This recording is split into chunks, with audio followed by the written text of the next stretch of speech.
ஜிம்மிக்கு பசிக்குதா? பசிக்குதாடா? சாரி சாப்பிட்றியா? எடுத்துட்டு வரட்டுமா? மம்மு எடுத்துட்டு வரட்டுமா? சாப்பிட்றியா? சொல்லு.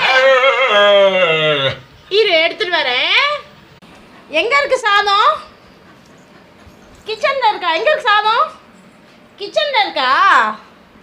இங்க பாரு ஜிம்மி, கிச்சன்ல இருக்கா சாதம்? சொல்லு. சாதம் கிச்சன்ல இருக்கா? இரு எடுத்துட்டு வரேன். பாருங்க, சாதம் எடுத்துட்டு வந்தாச்சு. தலைவருக்கு ரொம்ப பிடிச்ச பால் சாதம். சாதம் சாப்பிடணுமா? வேணும் தானே? வேணும் தானே? சாப்பிடுவில்ல? சொல்லு. சொல்லு குட்டி. சாதம் போட்டுமா? வேணுமா? என்னம்மா சொல்லு. சாப்பிடு போ.